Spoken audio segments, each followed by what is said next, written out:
folks, we're talking about billionaires and how, a couple of $1 million for them is chump change. It's like the type of change that me and Brian might lose in my minivan in his car, but for them, it's nothing. And Brian Karem, you know him, you love him. Brian, shamelessly promote yourself. Give yourself the sexy time introduction. Let's see.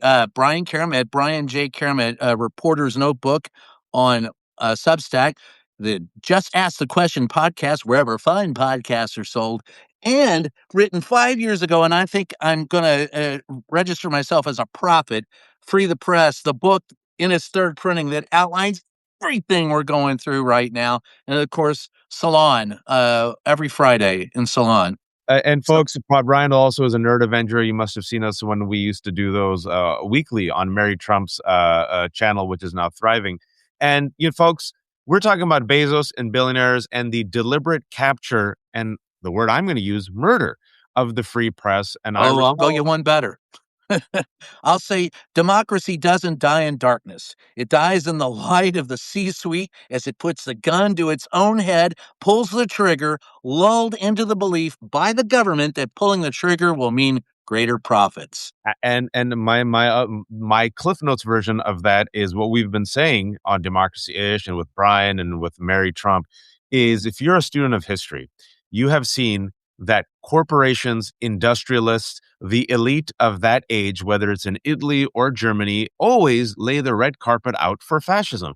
Because why let a little bit of a genocide or, I don't know, the destruction of human rights and dissidents and critics get in the way of the bottom line?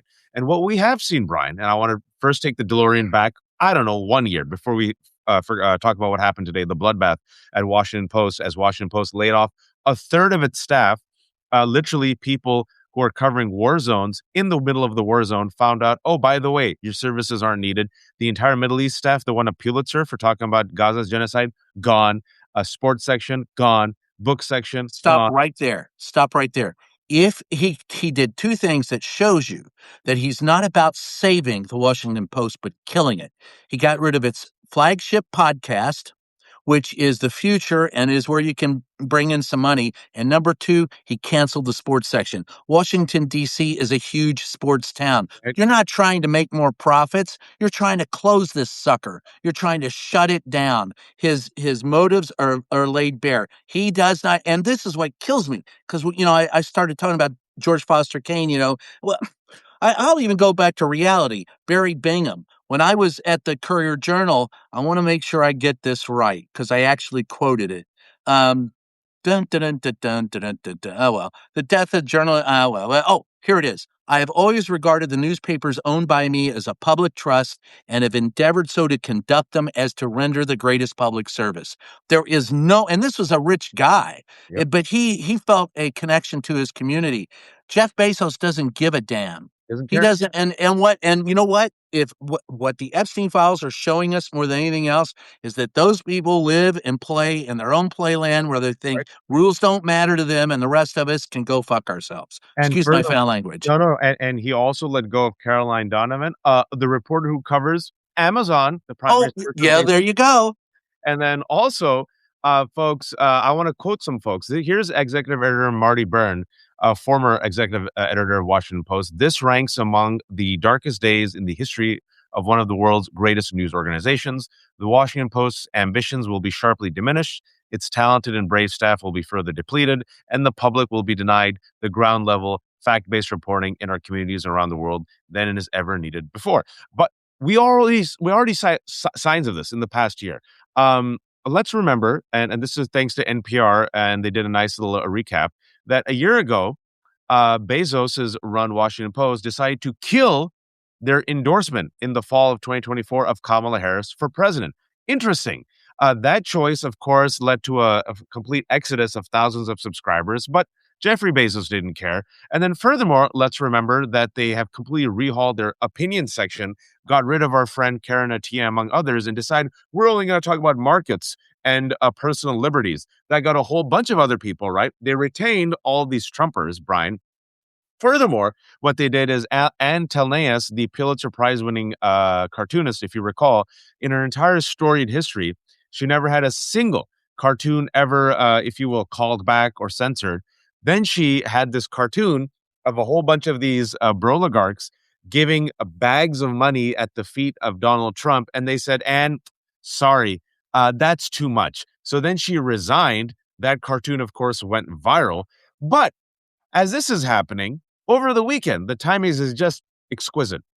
Bezos, a man who is worth $250 billion, one of the richest people on earth, a man who, by the way, made his money off of Amazon, where he doesn't pay his workers, right? Where they're going all into AI, but they can't find money to actually, give minimum wage to workers. He found last year, Brian, $40 million to produce Melania, the documentary. I knew you were going to go there. That was just released I this just weekend. had my lunch, man. Come on. I mean, so wait, not just 40 million, 70 million once you take into account the advertising. And he did it why? He did it to curry favor with the With Trump Trump. administration. And he was there with all the other broligarchs at the inauguration. And the person who was chosen to direct the Melania documentary is Is in the Epstein files? Can't be that. he's in the No. Epstein files. Can't be that. But here's the thing. When he came out, Donald Trump is so blatantly transparent about who he really is. When he came out the other day and was talking very slowly in the Oval Office, he talked about his wife, who is now a movie star. And what did Donald Trump say after he mentioned the fact that she made 28 million all by herself on a budget of 40 million? What did he say? He said, "What's in it for me?" There is nothing that this guy does that question isn't the first question on his lips. So what's in it for him? Take a look at what's in it. And there's a bigger game afoot. Donald Trump has tried to buy out and Yep. shut down corporate media.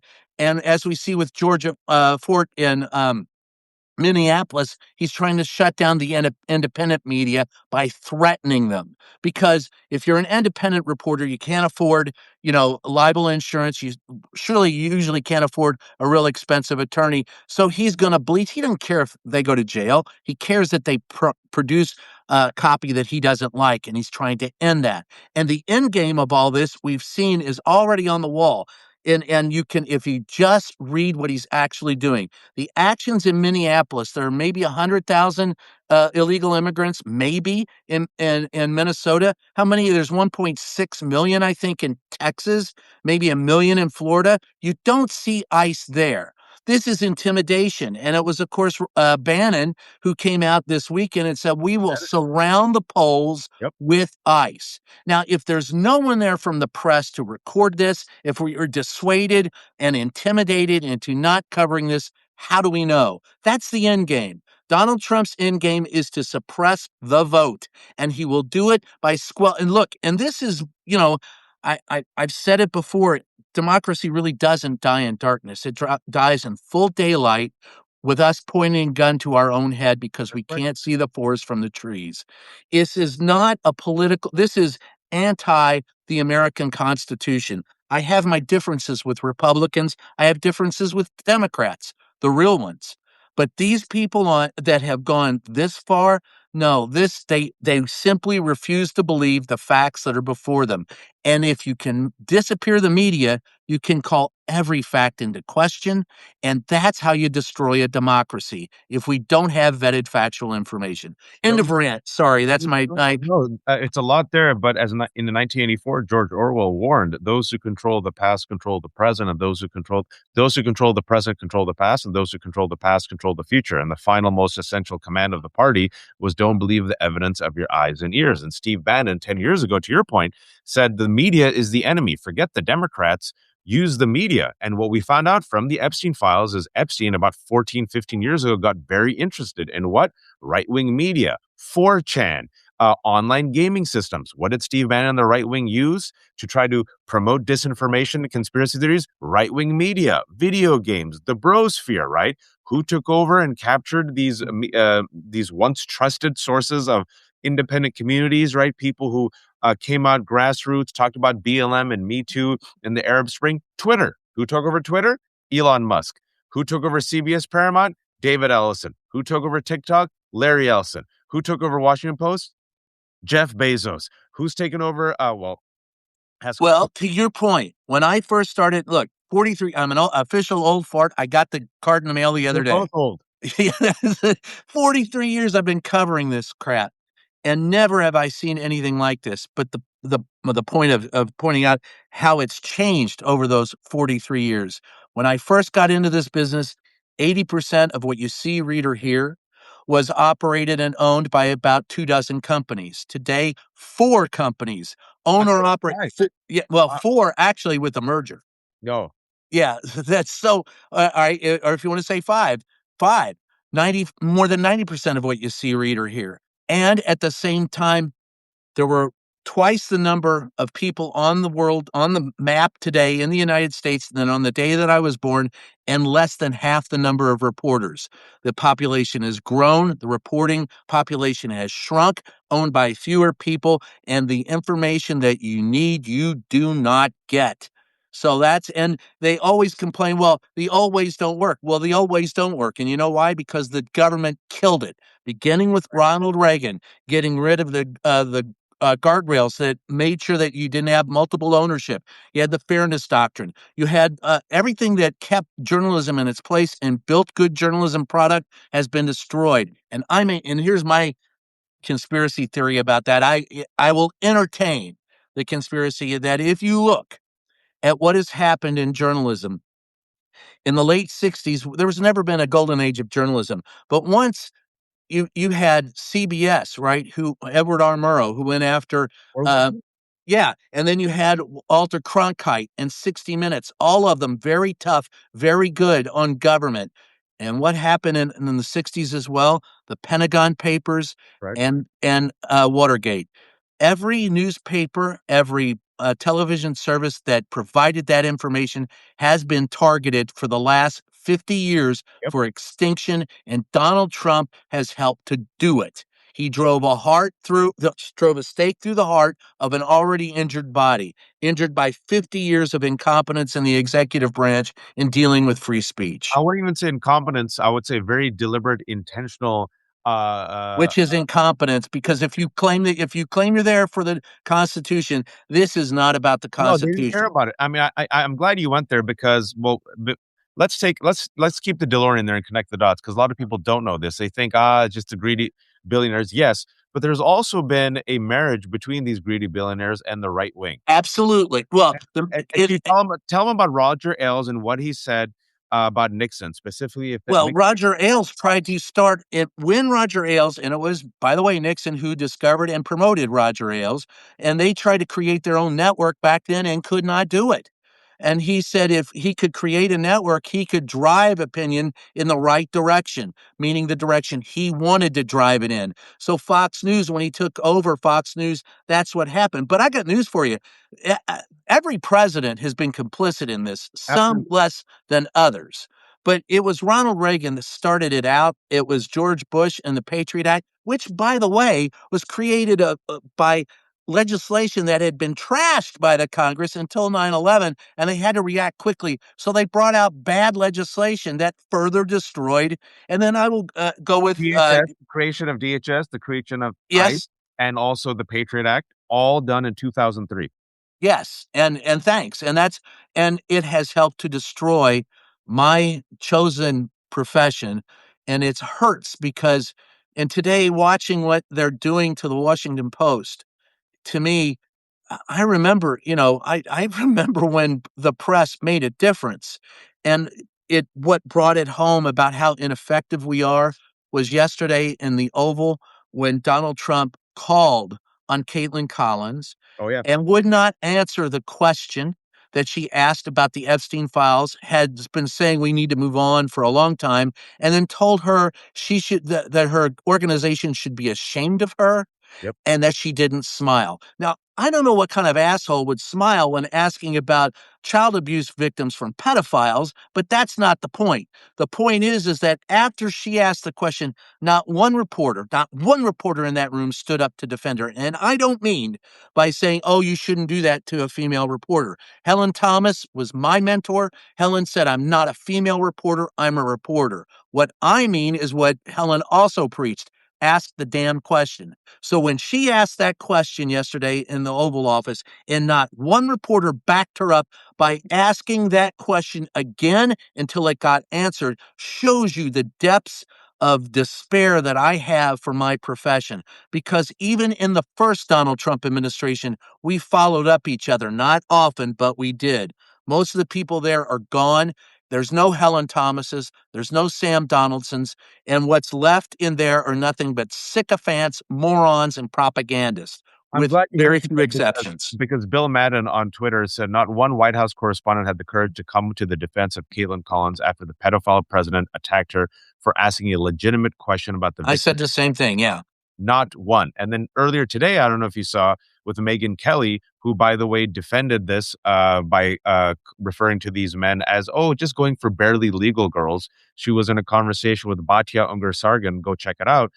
It went viral, I think it was last month. Oh, they were barely legal. Oh, no, no. They were girls. It was rape.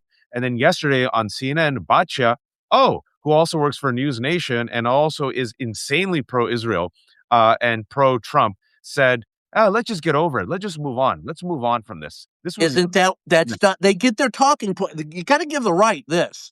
They're well organized with their talking points. I can turn on any MAGA member, a member of the MAGA military, anybody who's a member of the MAGA media.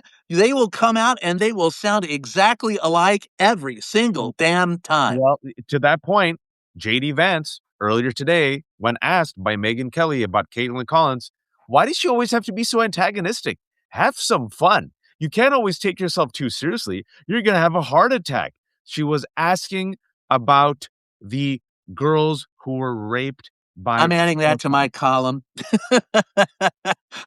I did not know JD said that Oh, today. yeah. Yeah, I'll give you the link right now. I'll Okay, give you, email it to me. yeah, right now. I keep the receipts for you. I Um, appreciate it.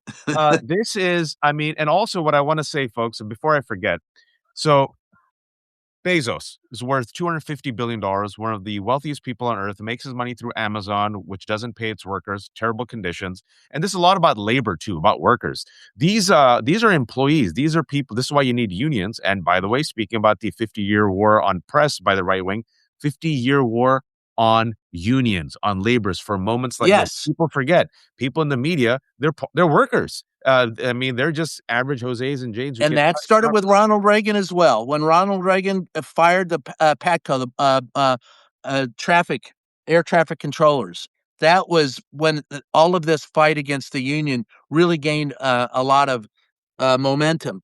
Now, unions have had their problems with, God knows Jimmy Hoffa, but but the fact that unions are there for the working people, they have lost that ideal. They don't care. nope. The owners of, they don't give a crap, and they are destroying. They have been union busting and going on since the Gilded Age. It's just that they're far better in the information age. Our interconnectivity has destroyed us.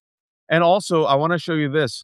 Uh, folks, 2 days ago, Pete Hegseth visited Jeffrey Bezos' space facilities in Florida Oh, as the yeah. military, wait for it, awards contracts to the owner of Blue Origin and other tech billionaires who have worked to burnish a chummy relationship with Trump administration. This is USA Today. Hegseth's visit was part of his Arsenal of Freedom speaking tour in his campaign to overhaul the Pentagon's relationship with Defense Industrial Base, its system for handing out contracts to build weapons.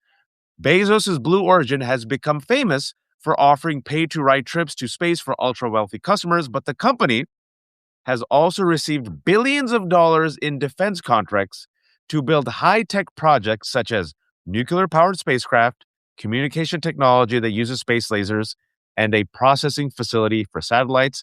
I've been keeping up to this news. I know there's a lot. People have forgotten about it. Folks, this was just 2 days ago. Yeah, I well, and mean, it's hard. That's part of the game plan too.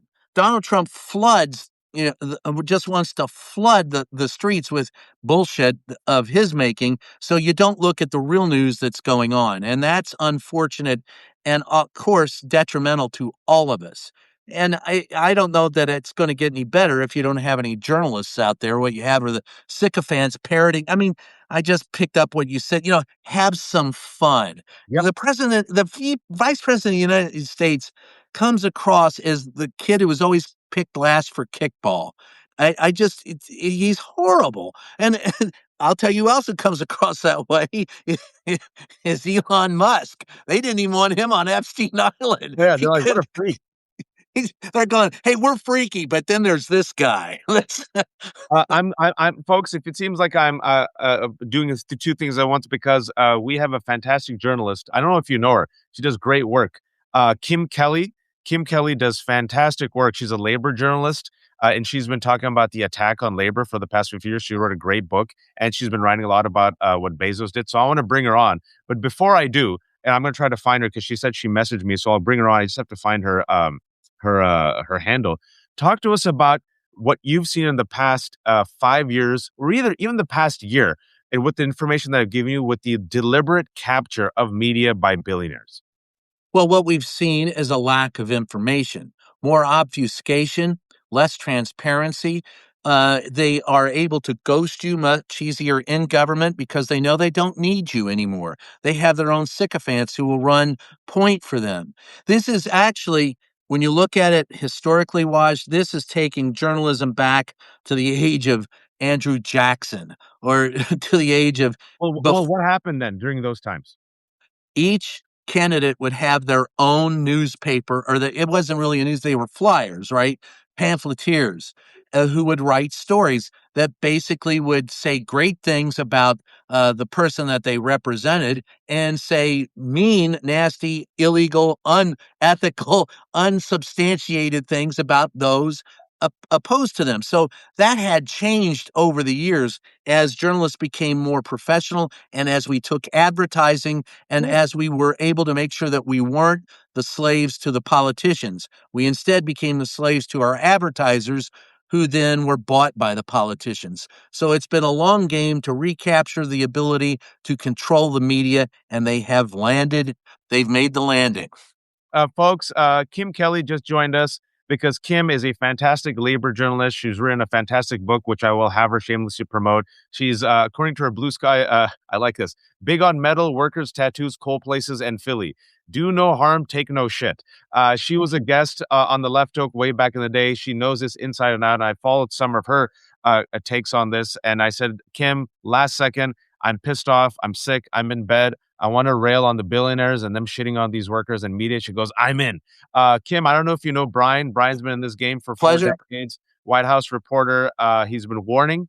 I wrote a book called Free the Press for the 1,200 people joining us, saying, hey, watch out for the billionaire capture. He has seen the, if you will, the subservience of corporate media. All these folks, we warned them. We said, hey, Jake Tapper, it ain't going to be enough. They're still going to hate you. Hey, Washington Post. Hey, New York Times. Hey, CNN. And now you see Bezos. Stand Kim, up to a bully, they don't do it. 2 days ago, we just talked about how Bezos invited with an open arm Kim Kekseth to his Blue Space Origin facility. And folks, another data point.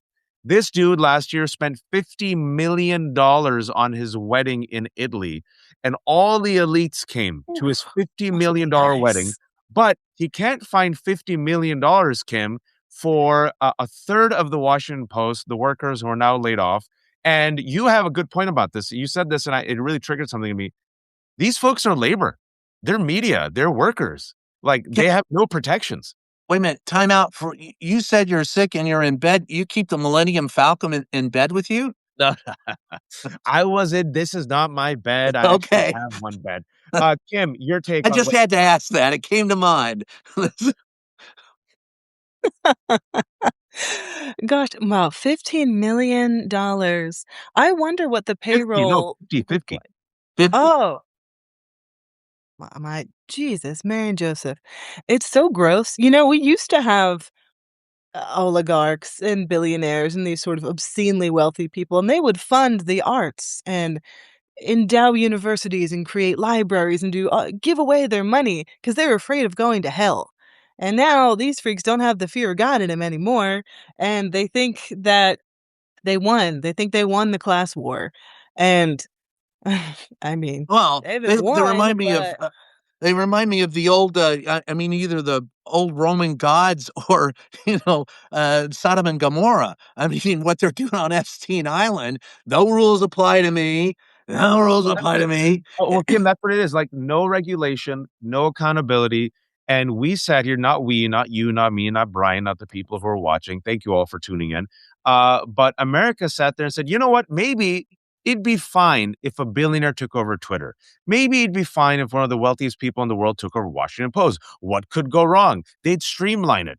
They'll come up with inventive ideas. And instead, Kim, what happened is the truth is sacrificed, democracy is sacrificed, and workers are sacrificed. Your response to what you saw today. It's it's just so ugly. It's every media layoff is a tragedy, right? Every time a good journalist loses their job, those that's an entire galaxy of stories that aren't gonna be told, or research that isn't gonna be done, work that is not gonna be completed.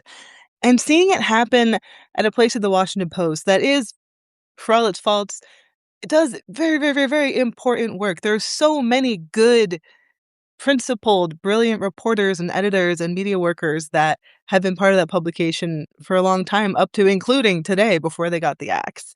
But the thing is, they're owned by this incredibly wealthy billionaire. It would be pocket change to him to continue funding this for the next 1,000 years. Pennies on the dollar. Pennies Right. on the actually, what he says that he will save is basically a penny of every $100 that he owns, and what he would spend to keep it going is 2 cents. Sure. So it's not about money. For a lot of newsrooms that shutter, a lot of these digital media massacres that happen, the people in charge, the ones that somehow always get to keep their jobs, it's easier for them to point to finances, to cutting the fat, to pivoting, to staying nimble, all these nonsense buzzwords that mean we wanted to fire a bunch of people and we're just going to throw some words at you and maybe a little bit of severance and hope you Well, get well, out of well, our the word hair. they gave Kim, I don't know if you saw the word that executive editor Matt Murray said was, wait for it, strategic reset. Oh my God. I don't know Yeah, where that people sounds like learn these something on words. Call of Duty. I'm gonna do a strategic reset. To them, it's Hey, well, always Kim, go continue. I'll get I don't Brian in. know where yeah, these no. demons learn this kind of, like, infernal wordplay. Like, what does that even mean? That mean it's bullshit. And it is just so egregious to see this happening at this paper where none of this needed to happen. It's very clearly part of this ideological project. Like, there's a reason that Jeff Bezos bought this paper and why they destroyed the opinion section, why they let go all of these crucial reporters in foreign desks, in sports. They killed the book section because God forbid people are able to think about arts and culture. God forbid we're allowed to enjoy our roses while we're fighting for bread. It's just so ugly and mean and petty. And it's very clearly a response to the way this administration is operating. It's very clearly a bid to continue to ingratiate whatever Jeff Bezos wants from the Trump administration. He's kind of gotten what when you're the richest man in the world, what do you need? I guess More, your wife Kim, needs a Vanity more. Fair cover More, or something, more. That's right? I did was you ever like, see the movie Tombstone? And at the end, when Kurt Russell approaches Val Kilmer and he says he's got to face off Johnny Ringo, and he goes, "I don't get it. What does a man like Johnny Ringo want?" And he goes, "A man like Johnny Ringo has a hole in the middle of him, and he can never kill enough, or sell enough, or steal enough to fill it." That's what Bezos is. That's what Donald Trump is. That's what Elon Musk is. They are all multiple heads of the same beast. And "Look, I can't relate. I'm broke as hell. I'm on the 1099 beat still, 7 years strong, freelance labor reporter, highly lucrative profession, let me tell you that." well, And this is Kim, let me shamelessly promote your books because Kim should be making much more money because her works are fantastic. 3 years ago, and that's when we first talked, she had a book called Fight Like Hell, The Untold History of American Labor. Fantastic book. And then she has another book came out last year for young readers called Fight to Win, Heroes of American Labor. I'm going to put the link, and I don't want to put Amazon, so I'm going to put the Simon and Schuster link oh, yeah, or bookshop is nice because it goes to independent yeah, bookstores. independent bookstores. But Kim, let me ask you this question because you're the expert on this. You've been researching about labor. We gave people, if you will, connect the dots real quick. How this is not just billionaires, but this is a 50-year plan by the right wing to specifically dismantle and take over media, and also to dismantle and take over labor organizations. Right? It's been going back to Reagan. Can you talk to us about how this is not just we just came up with this right now, but this is part and parcel of the 50-year assault? Sure. I mean, this ain't new. It's just sort of it seems to be accelerating because of the conditions as they stand are very it is easier than it has been in a while to get away with this sort of thing. But an undereducated and ignorant populace is a powerless populace, right? An Mm. unorganized populace is a weaker populace. As I like to say whenever I get the opportunity to talk to groups of people, there are so many more of us than there are of them. And it is very much in their interest, they in this case being politically powerful people, the rich people that fund them, the general evil oligarchs out there doing wild shit. Like, they don't want workers to be organized into unions. They don't want us to collectively bargain and to assert our rights as humans, as workers, as anything other than soulless automata that they wish we were. They also don't want us to know about our history. They don't want us to know about our options. They don't want us to know about our real place in the world, about who we really are as people. There's so much about being a person who lives in America that it's there's some good stuff, you know, but there's so much ugliness and brutality that has been, in some cases, intentionally swept under the rug. I live in Philly. They literally, on orders from the Trump administration, have just removed an exhibit about slavery Yep. Yeah. that was up in the National or Independence Mall on George Washington's house to remove the public remembrance of the enslaved people that he enslaved. Like, it is easier for people in these positions to exert control over the working class, the poor, everybody out there doing real jobs and crossing fingers they're gonna make it to payday. Because the less we know, the easier it is to turn us against one another, the easier it is to divide us. If you think that someone with a little more melanin than you is getting away with something or getting your job or threatening you in some way, and you don't have any way to realize that anyone to tell you or show you that that is bullshit. What are you gonna think about that? Keeping people ignorant is keeping them powerless, and it's all part of this project. Back in the 1930s, when union density was way higher than it was. Workers used to have reading groups. We had a very strong labor press, very strong independent press. Being a journalist was a trade. It was a working class job. You could go and work at a newspaper and It support a still is, but family. it's lower working class now. Well, honey, you find me a journalism job anywhere outside of New York or LA that someone who doesn't have, Anderson Cooper's connections can get, and I'll be the first one to apply. But for now, there's nowhere for us to go. There's so few journalism jobs left, so few opportunities for as more established folks as well as younger, hungry, new journalists. Like, how is the next generation of journalists and researchers and editors, how are they even going to get out the gate if there's nowhere for them to go? You can't Well, write there's a an answer. $50 blog post for Vice anymore because I think the Saudis bought them. Like, you can't get an internship unless your daddy's rich enough to pay for you to live in DC for 4 months. Like, what is the world going to look like when Well, there's so much less access to information and real stories and real history? I don't think it's going to look very good for us. Well, I it, mean, it Brian, you wanna jump in, but real quick, it's a follow-up, and I wanted to ask you and Kim this because Kim yep. said on Blue Sky, "It can't just all be Substack, can it?" And, to No, it what you're can't. about to say, what does it look like, Brian? Well, the future would look here's the way the future looks. It's up in the air. First of all, what you have to do is there are people in Congress who understand the problem. First thing you start out is getting the Press Act uh, turned into law. Jamie Raskin's effort to make sure that I can protect confidential sources so I don't end up going to jail again and you don't Oh, because you have a Washington Post, confidential remember that? source. Offices Yeah. were raided last month? Yes, you need to support that. Then you need to break up the media monopolies. Then, as Ben Bagdikian said, our job is to be responsible to the public, not to our jobs, not to our editors, not to our friends or even our own career, but to the public.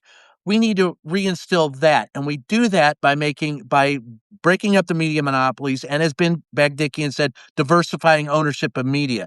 Then for independent media, what you need to do is to provide low interest, low cost loans, tax breaks, and then make sure that at the same time FOIA offices are staffed and that you can afford to have an attorney on your staff and that you can hire staff. All of those are possible if the government reacts correctly to the current situation. But it's not going to do that as long as there's only one or two guys in Congress pursuing it. All of your viewers, all your listeners, all your writers, all your journalists, you have to stop and make that phone call because we have met the enemy and he is us. And we can be I'm quoting Pogo, but what we can do is work together to solve this problem. The other thing in your local and state governments, for example, there are local reporters like Georgia Ford, who was arrested in Minneapolis. On Friday. That was Friday, folks. Yeah, that was, God, it seems like a year ago. All right, so she's arrested for doing her job as a reporter. Now, what if that reporter was able to, you had to post your public service ads from government on a local server, which would be hers? It helps subsidize local media. For years, state governments, city governments, county governments, the PTA, anybody who had public notices had to pay to post them. What many people have done is eliminate that legislation and destroy local reporting. And Very finally, deliberately. and Very finally, and deliberately. probably most important, strategic lawsuits against public participation.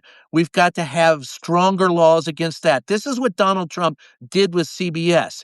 He sued them because they did not publish the whole interview on 60 Minutes, right? But the fact was, he only found out about that because CBS did publish it on their website.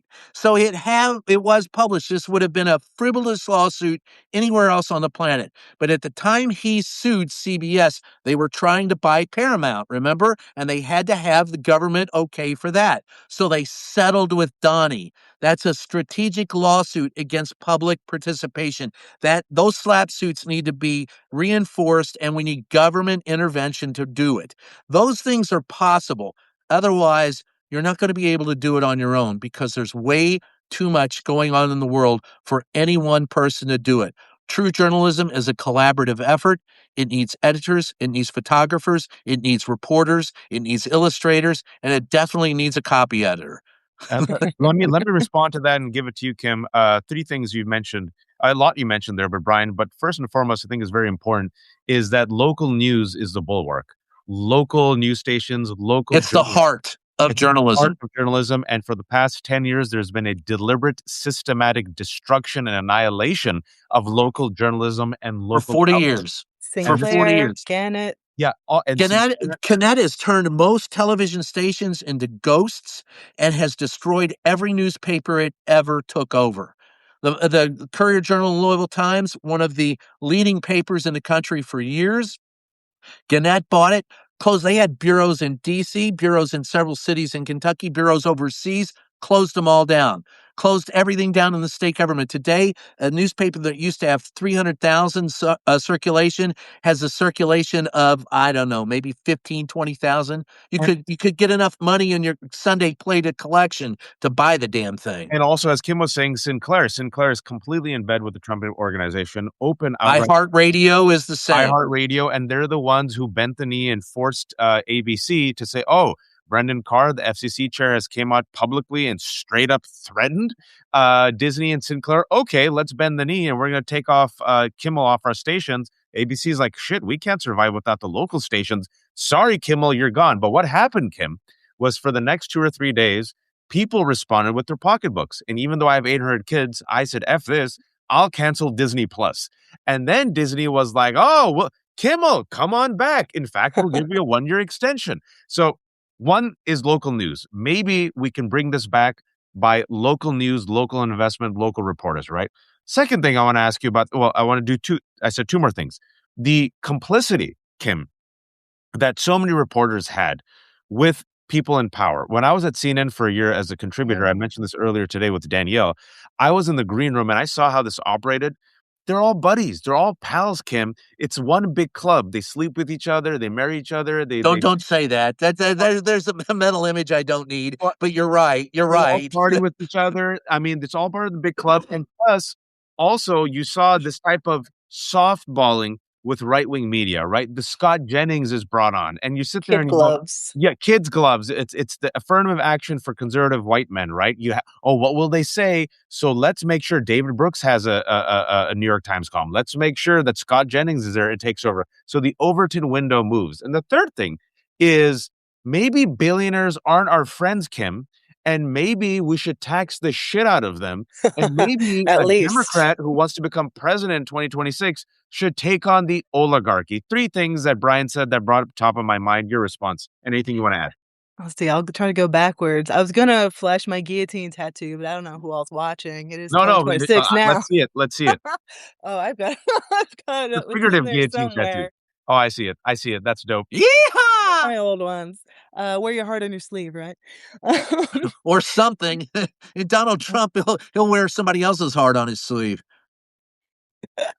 But, and that one thing I did wanna kinda return to something you were saying about all these, let's call them legacy media, mainstream media, I feel like Corporate it's got media. kind of wacky. Corporate Sure, media. corporate media, these corporate media goons and how they are all buddy-buddy, it's one big club, we ain't in it, that sort of thing. I really think that perception and that reality, right, is part of why journalism and journalists and news has got kind of a worse rap among people. Of Like course. Justifiably so. we get a little less sympathy because I think for a lot of folks that look, a lot of people are not paying attention to this shit. They have other Mm. stuff to do. They have kids. They got bills. They have like journalist jobs. Like that is like talking about My Little Pony. Who cares?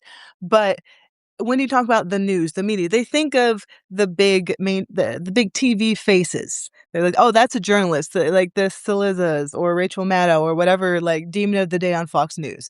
They think that's what journalism is, and that's not. I'm sure it takes some doing, but it's not the same as doing an in-depth investigative feature. Not the same as fact checking. Not the same as doing actual reporting. And the people that are actually doing reporting, reporters, journalists, we're not getting TV contracts. We're not getting health insurance. We're not getting much of anything. And so I think there is a little bit of pushback from folks when you talk about how tough it can be to be a journalist. We're like, oh, well, you're fine. You have this glamorous job, or you're a member of the media. Yeah, and we're all broke as shit. Like even the only good journalism jobs left are at the New York Times. If you want to, they're not gonna let some dirtbag like I me in don't the believe doors that, anyway, but what No, but girl, you I know, bet I good, mean, good you point. probably have a pension or It's something. also with actors. I'm just It's out also here in with the actors, trenches, you right? know? We always used to joke about this, because you and I know, and Brian knows, that if people see you on TV, or if people see I've been very lucky. I had a byline for Washington. I've had a byline all these places, but they think I'm like, I get like a pension and a 401k. I'm like, I'm independent, bro. And they think if they see you on CNN, you must be rich. I'm like, what are you Yep. talking about? It's wild. And also with actors, right? A majority of actors, folks. That's why it was during the writer's strike. If you all remember, people are like, you all are so spoiled. I'm like, most writers and actors in Hollywood are poor, working class folks trying to get by. That's why the union is so important. There's only a few at the top who make the FU money, but the rest are just like average Jose's. They have more in common with you. Like, most of these writers, these journalists, these reporters, especially the local outlets, folks, they're just, them. They go to your grocery store. They're driving a Honda. They're not Yeah, like the if big that. rappers. A I see 2005 Philly and Honda. Let me I be see Philly blunt. and Choir Wait. folks out Like, let and me about all the let Kim time. finish. Okay. Then I'll go to you, Brian. Yeah, I'm just gonna say, yeah, like I hang out with Philly and Carver folks. We all go to the same dive bars. But one little thing I wanted to mention, just from kind of peeping at the chat and just in general, the response to all these folks losing their jobs that had like healthcare and stability and all that nice stuff, let alone the legal heft of the Washington Post organization. A lot of folks will say, "Oh, okay, well, like just go start a Substack. Just start your own thing. Why don't you guys just like do your own thing?" Like, baby, my landlord does not care about my creative endeavors. He cares that I send him his money on the first of the month. You can start the most fantastic, well-meaning, well-intentioned, well-sourced blog in the world, but unless you're getting paid for it, it's a labor of love. It's not a labor that's being compensated. It's really hard to start your own magazine, your own newspaper, even your own Substack if you're someone who relies on that income. And we have seen some really impressive and inspiring instances of worker-owned co-op publications that are doing great, like Defector, like oh gosh, discourse blog I still love, like 404 Media. A lot of folks that come from the media world got hit in these mass layoffs and were able to marshal the resources they had to create something new and good. But one of the unfortunate things about these big sort of like da da da da scattershot mass media layoffs is like there's 300 people that have different beats, that have different needs, different areas of expertise. If every single one of them starts a Substack, are all of y'all gonna subscribe to all 300 of Of them, course give them not. You can't. $5 a month? You can't even No. afford your Like milk and your eggs, folks. like, I can't Yeah, afford to pay for my friend's but Substacks. but hey, gas is only $1.99 a gallon, so we're doing a lot better. No. That Well, No, I it's right, a never car? been $1.99 a gallon. Every time he says it, it's a lie. no, But well, let me say, look, he Brian, I know when you, I know you want to jump in. Let me just, I'm going to get you in 1 second, but let me just add on. Let me give a personal story for Kim, sure. because people don't realize, right? So people see me. This has been my life. I wrote about it in my book. People had this assumption about me that I apparently must be wealthy. I wrote a play, Kim, and I published a play because, playwrights are so wealthy. And then, New York Times wrote about me when I was a playwright back in the day. And then I did a piece in McSweeney's when I was a solo attorney. And then, I wrote a piece in Guardian. So some of my friends always thought, oh man, you must be crushing it. I'm like, what are you talking about? I'm independent. I pay for this was before I was married. Pay for my own insurance. I have health problems. I'm getting by, right? And then I remember after People See You, right? Though I was on Al Jazeera America co-hosting about 13 years ago. The first time I actually got like a real paycheck in my life. I'm like, this is amazing. Got married. We had a kid. I'm like, wow, money. Who would have thought? Like I could pay my bills. Al Jazeera America, rest in peace, sinks. So then I'm hustling again. But once people see you out there, they think you're rich. You think, oh, I saw a book. I saw Brian on TV, right? And even before the Substack, folks, it's been about a year and a half since I started the Substack. Straight up, I always try to be transparent. My wife is a doctor, but she's a family health medicine, a physician. Oh, it's one of the nice ones. Yeah, the nice ones, but the poor ones, right? So you got to hustle. We got 3 kids. And so I was like, what am I going to do? Because I was speaking out against the war, the genocide in Gaza. I got boycotted. I've shared this. My speaking engagements dried up. I'm not the only one.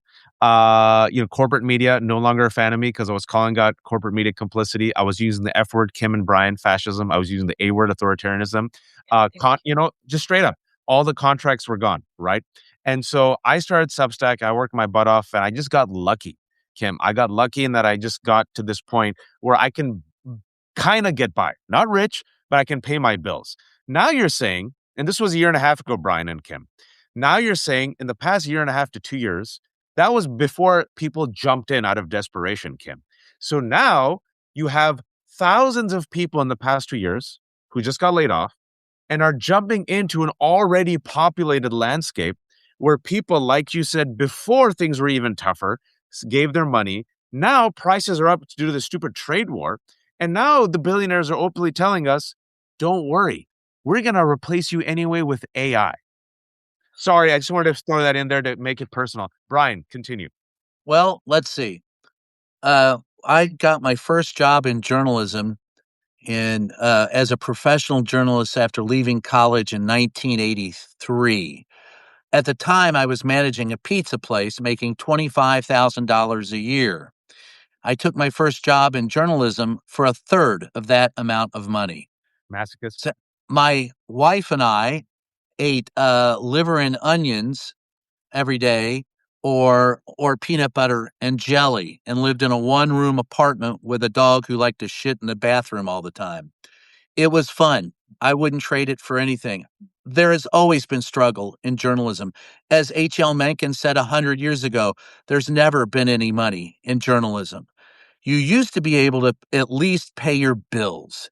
Today, it's damn near impossible. I have 43 years vested as a journalist. I feel passionately for what I do. And that passion is corrupted by those who will make sure that those who like what we do don't get paid unless you're at the very top of the food chain. And even then, you are expendable. And never forget that you're expendable. We own you. Mm. And that's That's the bottom line. So healthcare, no, I haven't had it. Pension fund, no, I haven't had it. What I have had is a front row seat to history. I have covered conflict zones, been jailed 4 times, fought the president of the United States. I refused to back down to a bully. I'm very happy for all of that. All the money in the world couldn't pay me for that experience. But what it would be nice to do is to be able to not worry about going into a hospital if something befell me that would hurt my health and I would have to declare bankruptcy to take care of myself. That's where we need to change. A reporter, and that's why I think you have to subscribe to back to that, low interest loans for owners. Make sure that you make healthcare cheap and affordable for them, and promote journalism instead of trying to destroy it. Everything that you described, Waj, everything that we've seen and talked about today is the fault of the government, the federal, state, and local government. And until we stand up to it, we're going to fall for it. And at the end of the day, if we don't do something about it, it was Jefferson who said, for a democracy to survive, you need a well informed populace. We do not have that. And until we get it back, until we teach good, sound journalism and independent journalists, corporate journalists, whomever, exercise and go after vetted factual information, which is still the coin of the realm, until we stress that and are able to do it without fear of going to jail or dying of hunger, the democracy is lost. Amen. And Kim and Brian, let's not forget, it was just Friday. It seems like 50 years ago that this administration, on bullshit charges, arrested 4 Black journalists, including Don Lemon, who's very prominent. Kim, you and me and Brian, we ain't as popular as Don Lemon. If they could go after Don Lemon, Well, you've not talked to my wife. She thinks I am, but no, I that's mean, okay. well, yeah, you accept of, yeah, but me and Kim were humble sort. So, they, if that was a sign, we'll come after you. What are you going to do about it? Last month, they raided the Washington Post office, right? They wanted to get the confidential information, right? Now they're saying openly, we don't give a shit that you want a Pulitzer. In fact, because you want a Pulitzer for covering Gaza, F you. You actually brought up accountability. They've taken over all the sites. And this reminds me right now, Kim and Brian, I don't know if you've been following this, but this is the oligarchic capture of journalism that has happened in Hungary and in India. The leaders' friends and cronies capture everything up, gobble everything up. They make all the money. They drink our milkshake, and then they promote a very skewed narrative that helps them, confuses the masses. The rest of the people, like you said, Kim, where people are tired, they're exhausted, they're overworked, the economy's bad, they're working 2 jobs just to stay broke, they're getting laid off, they can't afford their gas, there's disinformation, they don't know who to trust. And that type of population, Kim, is easily controllable. And I don't know if you saw the latest news, which we've been talking about, we're going to talk about tomorrow on the Left Hook, is now this administration is building concentration camps, detention centers, and private prisons. So if you're desperate, Kim, and you don't have a job, 80% of people in prison are poor. If you're poor, you tend to do some things that you would otherwise not do. Well, hey, private prisons, baby. You can eat. They eat with bodies. Am I being too crazy here, Kim? I mean, incarcerated workers generate billions in profit for this country. Many of them are paid Slavery. nothing whatsoever. Yeah, literally slavery. Actually, for folks that are paying attention, February 8th, the Free Alabama movement will be launching a strike in Alabama's prisons, like they've done for the past few years. People who are in prison are workers too, and they're organizing too, including prison journalists. And it really is scary. Like you're saying, we're not all Don Lemon who has, like, a good lawyer and everything. Like, I think it bums me out so much thinking about how truly chilling how much of a chilling effect this is going to have on folks that report on the regime, that are trying to uncover this corporate malfeasance. I mean, there's a reason that Washington Post just laid off, Carolyn Donovan, who was covering Amazon and their worker abuses and their just general devilry. Like, I mean, it is Kim, I'm sure that was just a coincidence that Jeff Bezos made his money off of Amazon and is the owner of Washington Post. Huh? a man who started out by selling books just killed off one of the most, like, important book sections in an American newspaper and lets Not to mention AI versions of sports. our books be sold by whoever the fuck on Amazon. It's painful. I mean, you're right, Kim. Listen, I know. Thank you all for joining me at the last second, Kim. Kim literally jumped on, and Brian literally jumped on. I literally messaged them and like, when now? Great. Kim, before I let you go, and before I shamelessly promote yourself, a question that's people feel very despondent, right? And Brian, I know you gave the go-tos, but in this moment where ICE is literally killing, literally murdering American citizens, covering it up, and then lying about it, folks, this is why framing matters too. I've seen all the breaking news. 700 ICE agents to leave Minneapolis. What I would have led with is 2,000 ICE agents Yes. remain in Minneapolis. Okay. And furthermore, we know about the concentration camps. We know about the lies, the gaslighting.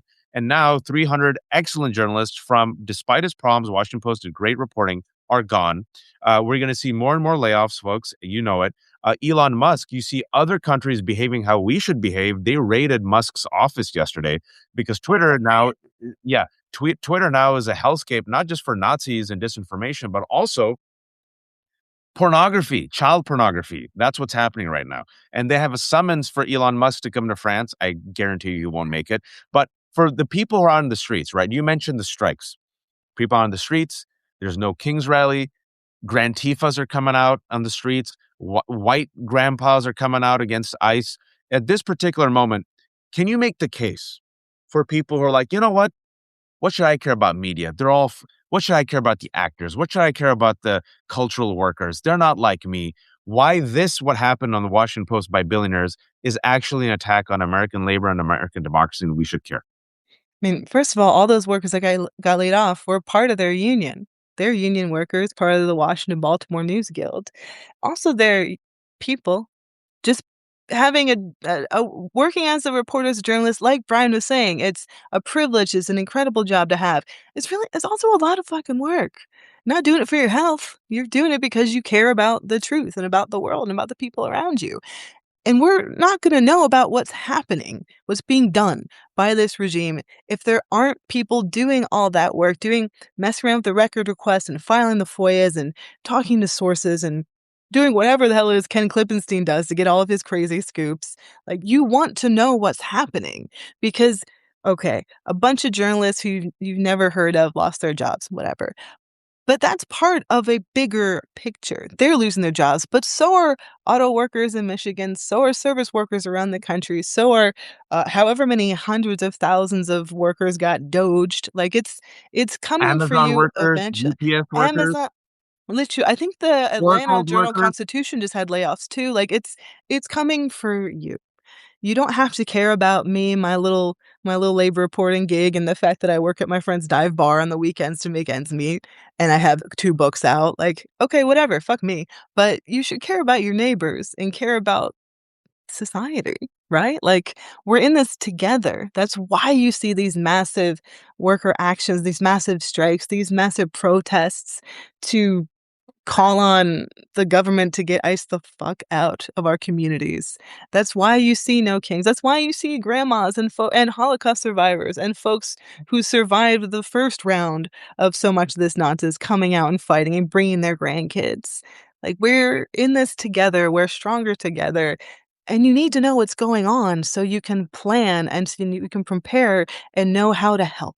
And journalists, as annoying as we are, as dorky as we are, as much as we might piss you off, you need us for that because you don't have the fucking time to deal with this shit. Let us deal with it. Let the And maybe masochists let us deal pay with our it. rent too.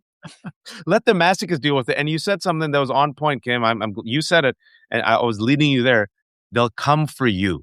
If they can come for Alex Preddy, if they can come for Renee Nicole Good, if they can come for Don Lemon, they'll come for you. And the Trump administration went for Brian in the first administration, and he resisted. Brian, you are now our Yoda. You have revealed your age. You've been in this game for 4 decades. I'll give the final word to you before we shamelessly promote both of you. Stand up to a bully. Do not allow them to intimidate you. The only way to defeat the Donald Trump administration is to provide information about the Donald Trump administration. That's my advice to reporters. Stay the course. My advice to everyone in the community is this fall, do not be intimidated. This is not about immigration in Minneapolis. This is about voter suppression. Everything that they're doing is engineered to make Right. sure that you don't show up in the polls. Show up, be counted, be an American. Be I swear, I offer this as a free commercial to everyone running for office. All you need to do is say, I state your name, am running for, state the office, promise even as I'm running for my office, I will uphold the tenets of the United States Constitution. Thank you for your support. Contribute healthily. If somebody would just support the Constitution, many of us would be oh so happy. I would say my litmus test, which I don't think I've shared with you, Kim and Brian, yet. It's been a while since you've been on. Is my floor for any Democrat running? My litmus test is the following. This is just my floor. I need specifics, and I need you to say that you will fight for affordability and accountability.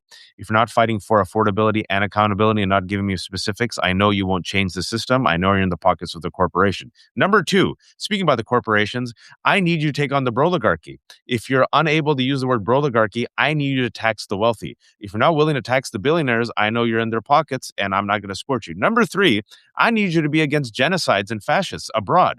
If you're not willing to call out Israel genocide or be against authoritarian leaders, what faith do I have in you fighting fascists at home? You won't. You'll be complicit. Number four, I need you to say abolish ICE, like now, like yesterday. If you don't like the word abolish ICE, deconstruct ICE. If you don't like the word deconstruct ICE, defund ICE. Defund. Defund, deconstruct, replace ICE with something better. Okay, If fine. it I'm giving was you what all it these. used to be, it would be okay because they were INS. investigators. No, well, And see, I disagree. Kim, I'm with you. I think ICE was always terrible. I've been on it for 20 years. But before ICE, there was replace it with something else. ICE only existed in 2003. It's been terrible. Brian, I Borders are will. fake, who cares? Let them in. Yeah, I don't give a and then shit. the fifth one, my fifth one is, I've been paying attention, Kim, and to your point, Brian and Kim, when you all went after pro-Palestinian activists, and then when you went after Somalians and Haitians and Kilmar Abrego Garcia, and when you went after Don Lemon, and then when you went after all these CNN and CBS, if they can come after you, they can come after Renee Nicole Good and Alex Preddy. So if you're willing to throw any group under the bus, I know you're willing to throw me under the bus. Those are my 5 litmus tests, folks. That's just me speaking for myself. That's my floor. And in addition to what Kim and Brian said, maybe add on those 5 as well. Kim, shamelessly promote yourself and your books. Oh, I'm working with third on a third one now. That'll be interesting. But I've got 2 books out.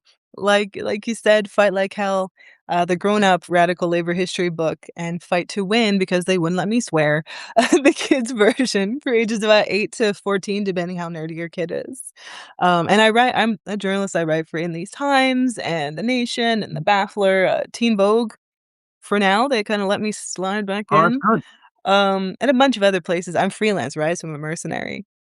I just got to blah, blah, blah, what is it called? I just got to host a podcast for the first time with uh the EWOC, the Emergency Workers Organizing Committee, which is a really fantastic project that folks should look up. And you can hear my dulcet South Philadelphia tones narrating some of those episodes. But otherwise, yeah, I'm aggressively online, unfortunately for everyone. I'm on Blue Sky and Twitter and Instagram and all that. And I made a website, Good. sort of, What, kim-kelly.com. wait, let me go to Kim Yeah, dash, like, is it like dash. dash Yeah, Kelly.com? yeah. Bang. There's And other Kim Kellys. There's a Canadian curling champion who she got me. She still got me on the Google results, but I'm working on it. and Blue Sky Kim is at kimkelly.bsky.social. Oh, yeah, I think And so. yeah, and Kim has Yeah. I was saying you have such a nice, soothing voice that podcast would be great for you. And also, she has awesome tats and piercings. Next time we'll talk about those. Brian, talk to us about your awesome tats and piercings. Ooh. Wait a minute. I want to go back to the Ewoks. As a Star Wars fan, I just like the name of that particular group. I'm with you, Kim. Brian, shamelessly promote yourself, your book, salon, and Oh, all right. So salon.com every Friday. This is I don't know, the 7th or 8th or ninth book. Fuck it. I can't tell anymore. But it's free the press wherever fine books are sold. It's Brian at Brian Karem on all social media, Substack, Reporter's Notebook. Just ask the question wherever fine podcasts are sold. And if you buy any of the books, please don't buy them through Amazon. Go through independent booksellers. yes. And Kim, if I may, I don't like the fact that you're working two jobs just to say broke. 2, I wish. In all seriousness, if you don't mind sharing, what's the best way to get money in your pocket for people who want to support you? Uh, I have a Patreon. I don't update it as much as I should. Um, it's just my name, I think. I have a Venmo, but that's like As you can clearly see, you have found a person who's a worse capitalist than me. Her name is Kim Kelly. I'm pretty bad, but I say this as a compliment to you. You are really bad. This is Kim's Patreon. I found it for her. Uh, Patreon.com/Kim Kelly. I So have a I found Venmo. it I'll for put her. it in there. I So, promise I folks, won't buy more tattoos with it yeah. unless you want So, me folks, to. listen, the book is fantastic. I'm not just saying it. We had Kim on 2 years ago when she released the book. It's called Fight Like Hell, A History of the Labor Movement in America. And what Brian and I were talking about, this 5-decade assault on workers, which corresponds to this 5-decade assault on the media, which corresponds to this 5-decade assault on our democracy. This is a long time coming. And Brian, I think you gave a really good analogy, is that, it's been, hey, Billu. This is Billu, guys. This is the guy who was lost for 5.5 days during the snowstorm and he came back. Um, Aw. as you were saying, Brian, our democracy was pulverized by these people, and Donald Trump was the final instrument to put the death blow in it. But there's still more of us than of them. So please go support Kim, go support Brian. If you have money, first go support Kim, then go support Brian. And if I may, folks, I'm trying to learn to be a good capital. Check it out, Kim. You need to do this because I've been working on this. This will help you. The Left Hook has no paywalls. Everything is free. My YouTube channel is free. I depend on the kindness of strangers. I'm like Blanche Dubois without the melodrama. But I have a 25% off special.